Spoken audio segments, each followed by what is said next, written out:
ഞാൻ വീഡിയോ തുടങ്ങിയെടുത്തുനിന്ന് കട്ടാക്കിയതാണ്. എൻ്റെ നൈബറെ കണ്ടിട്ട് അപ്പം എന്നോട് എന്തായാലും എന്താണ് കാര്യമെന്ന് ചോദിക്കും. അപ്പോൾ പിന്നെ പറഞ്ഞത് നിങ്ങളിങ്ങനെ കേൾക്കണ്ടല്ലോ എന്ന് വിചാരിച്ച്. പിന്നെ തുളസിയുടെ കാര്യം എനിക്കിപ്പോൾ സമയമില്ലാത്തതുകൊണ്ട് കുറച്ചേ നുള്ളിയിട്ടുള്ളൂ കേട്ടോ.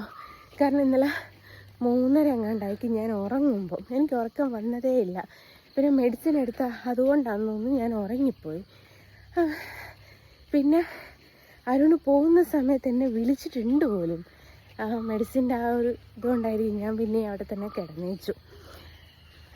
അപ്പോൾ തുളസിൻ്റെ കാര്യം എനിക്ക് എന്താ പറയാനുള്ളതെന്ന് വെച്ചാൽ, കണ്ണം വിചാരിക്കണം നമ്മളെ തളർത്തണം എന്നുള്ളത്. വേറൊരാൾ വിചാരിച്ചിട്ടും കാര്യമല്ല, ഒരുത്തം വിചാരിച്ചിട്ടും കാര്യമല്ല. കണ്ണനാണെടോ മാൻ പവർ എന്ന് പറയുന്നത്. അപ്പുറത്തെ പറമ്പത്തിലുള്ളവർ ഞാൻ നിങ്ങളൊരു കാര്യം ഞാൻ പറമ്പ് സഹിതം കാണിച്ചു തന്നു. അവിടെ ഫ്ലാറ്റ് വരുന്നുണ്ട്. അതുകൊണ്ട് അവരിതിന് മുമ്പേ പണി തുടങ്ങേണ്ടതായിരുന്നു. എന്തോ ലോൺ ഇഷ്യൂ ആയിട്ട് തുടങ്ങിയതില്ല. അപ്പോൾ പിന്നെ അവിടെ പിന്നെ ആരോടും ചോദിക്കുകയും പറയുകയൊന്നും ചെയ്യണ്ടായിരുന്നു. നമുക്ക് കയറി അങ്ങ് പറിച്ച് ഞങ്ങൾ കേൾക്കണം. ഒരു 4 പ്രാവശ്യങ്ങളും ഗുരുവായൂർ കൊണ്ടു കൊടുത്തതിന് ശേഷമാണ് 5ാമത്തെ പ്രാവശ്യമായിരിക്കും ചിലപ്പോൾ ഞാൻ വാസുവേട്ടനെ കാണുമ്പം പറയുന്നത്, വാസുവേട്ടാ ഞാൻ തുളസി നുള്ളിയിട്ടുണ്ടായിരുന്നു കേട്ടോ.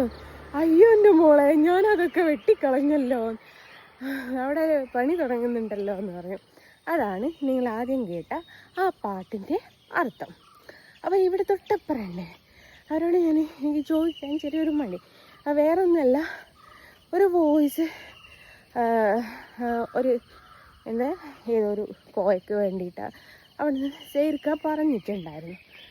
മോശമായിട്ടൊന്നും പറഞ്ഞതൊന്നുമല്ല, പക്ഷേ ഇനി അത് വളരെ എനിക്ക് ഇറിറ്റേറ്റായി. അതിന് ശേഷം ഞാൻ അങ്ങനെ മൈൻഡ് കൊടുക്കാത്ത ആളായിരുന്നു. ആ വോയിസ് എന്ന് വെച്ചാൽ വേറെ ഒന്നുമില്ല, ഓള് ഞങ്ങളോട് നാട്ടുകാരോട് ആരോടും മിണ്ടാറോ കാര്യങ്ങളോ ഒന്നും ഇല്ല എന്ന് മാത്രമേ പറഞ്ഞിട്ടുള്ളൂ. എന്ന് വെച്ചാൽ ഞാൻ ആരോടും മിണ്ടാറില്ല. ഞാൻ വണ്ടി കൂടെ പോവും, വണ്ടി കൂടെ തിരിച്ചു വരും. ആ സ്റ്റേറ്റ്മെൻറ്റിനോട് എനിക്ക് യോജിക്കാൻ കുറച്ച് ബുദ്ധിമുട്ടായി. കാരണം നിങ്ങളെന്നെ കണ്ടില്ലേ, ഞാൻ റോഡ് കൂടെ പോകുന്നില്ല, ഞാൻ വർത്തമാനം പറയും, പിന്നെ ചിരിക്കുകയും ഒക്കെ ചെയ്യാറുണ്ട്. ആ ഒരു സ്റ്റേറ്റ്മെൻറ്റ് എനിക്ക് ഭയങ്കര വിഷമം വന്നപ്പോൾ ഞാൻ ഒരു സൗന്ദര്യപ്പഴകം നമ്മുടെ തൊട്ടടുത്ത വീട് തന്നെ കേട്ടോ.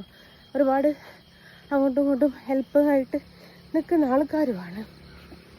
അപ്പോൾ പിന്നെ അതുകൊണ്ട് മാത്രം ഞാൻ ചോദിച്ചില്ലെന്നേ ഉള്ളൂ. അപ്പം മോൻ പോയി ചോദിച്ചപ്പോൾ കോവങ്ങൾ നുള്ളിക്കോളി പിന്നെ ഉമ്മ പറഞ്ഞ കണ്ടിട്ടില്ലേ, ചേർക്കാക്ക വണ്ടി കൊണ്ടുപോകുന്ന സമയത്താട്ടോ ചോദിച്ചേ. പിന്നെ ഉമ്മനോട് ചോദിച്ചപ്പോൾ ഓ നിനക്ക് എന്തിനാ തുളസി എന്നേ ചോദിച്ചിട്ടുള്ളൂ, അല്ലാതെ നീ പറിക്കണ്ടെന്നൊന്നും പറഞ്ഞിട്ടില്ല. ഇനി ഇതല്ലെങ്കിലും ഈ പരിസരത്ത് മുഴുവനും തുളസിയാണ്, ആര് ചോദിച്ചാലും തരും. അങ്ങനത്തെ ഒരു സ്ഥലമാണ് ഞങ്ങളുടെ ഈ ഏരിയ എന്ന് പറയുന്നത്. അതുകൊണ്ട് പ്രിയ ചേച്ചിൻ്റെ പാട്ട് നമുക്ക് ഓസ്കാറിനിടാം. പിന്നെ വീണ്ടും ഗുരുവായൂരപ്പനെ കാണാൻ പോവുകയാണ്. ഇനിയിപ്പം അടുത്തത് പറയും ജസ്റ്റ് വെല്ലു വിളിക്കാൻ വേണ്ടിയിട്ട് പോയി. ഞാൻ വെല്ലു വിളിക്കാൻ പോകുന്നല്ല, ഞാൻ ഗുരുവായൂരപ്പനെ തൊഴാൻ പോവുകയാണ്. കൂട്ടത്തിൽ എന്തിന് വീഡിയോ എടുത്ത് പോസ്റ്റ് ചെയ്യുന്നു. നിങ്ങൾ ഓരോരുത്തരെ പോലെയും ഒരു ചാനൽ എനിക്കുമുണ്ട്. ആ ചാനലിൽ നിന്നും 10 രൂപ കിട്ടാൻ തന്നെയാണ് ഞാനിത് വീഡിയോ എടുത്ത് പോസ്റ്റ് ചെയ്യുന്നത്. അതും ഞാൻ പറഞ്ഞുതരാം. അപ്പോൾ ഇത് കണ്ട് ക്രിമി കൂട്ടുന്ന കുറേ ആൾക്കാരുണ്ടാവും എനിക്കറിയാം. മാറ്റിയിട്ട് അങ്ങോട്ട് സൈഡിലേക്ക് മാറി നിന്ന് പൊട്ടിക്കോളൂ. ഞാൻ ആരുടെയും ഹൈക്കോടതിയിൽ നിന്നില്ല, ദേവസ്വത്തിൻ്റെ നിന്നില്ല, ഞാൻ ആരുടെയും അനുമതി ഇല്ലാതെ ഒന്നും ചെയ്തിട്ടില്ല. എല്ലാവർക്കും പോകാൻ പറ്റുന്ന സ്ഥലങ്ങളിലേക്ക് മാത്രമേ ഞാൻ പോയിട്ടുള്ളൂ. ഓക്കെ, ബസ് കയറാൻ സമയമായി.